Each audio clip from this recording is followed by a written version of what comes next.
And then the nominee for the party becomes what, they'll have to rally around her because they have no other choice. It gets really messy, right? And then you throw RFK in there, and then what the hell's going to happen? I mean, that's quite a mix.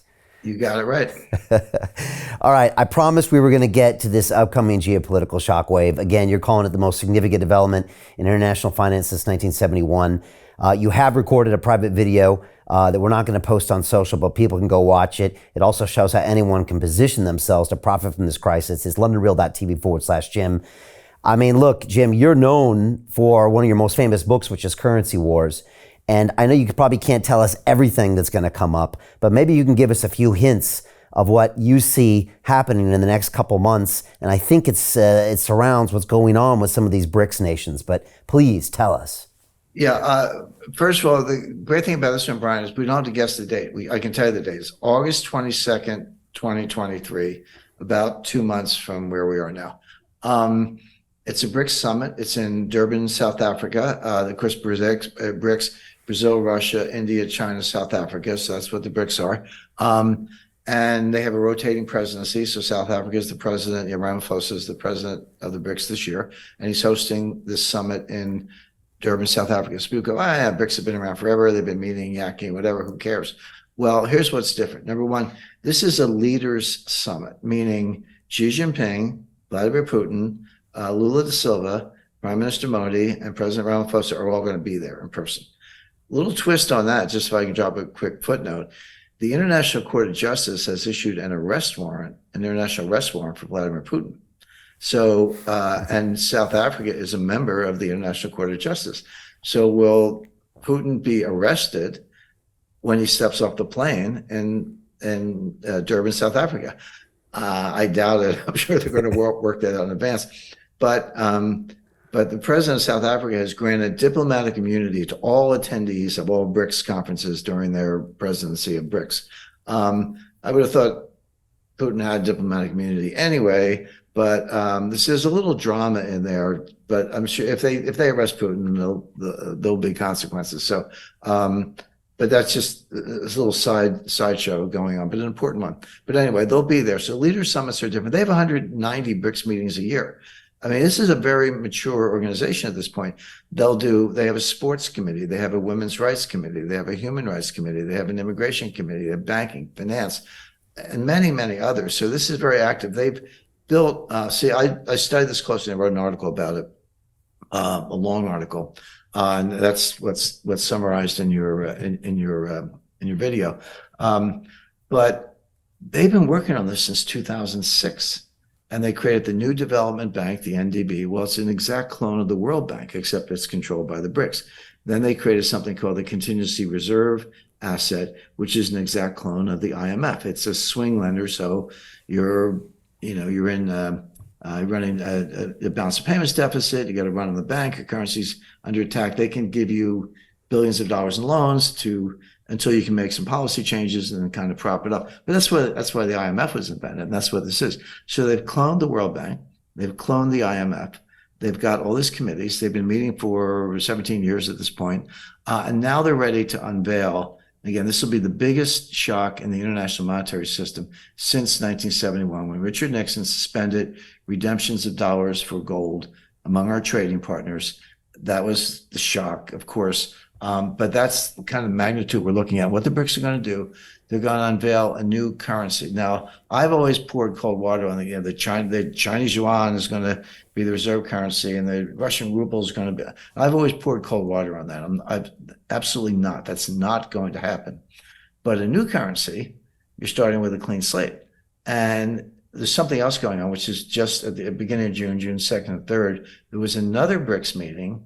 This was in Cape Town, again, South Africa, they're the host. These were the foreign ministers. So Sergei Lavrov was there and the other foreign ministers of the BRICS.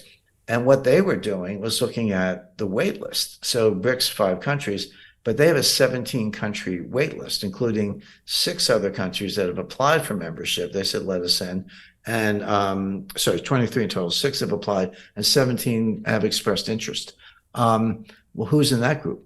Turkey, Saudi Arabia, Argentina, Iran, these are important countries, like them or hate them, but they're big economies. I just want to alert everyone to an important video that you've just recorded that will not be available to the public. Here, you discuss the upcoming geopolitical shockwave of what you call the most significant development in international finance since 1971. But then you explain how anyone can position themselves to profit from this crisis.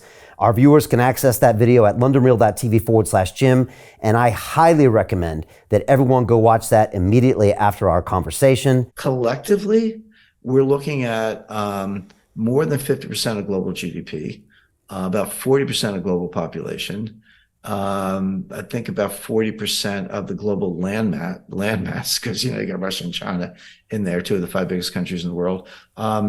2 of the 3 biggest nuclear powers, including the biggest nuclear power, which is Russia.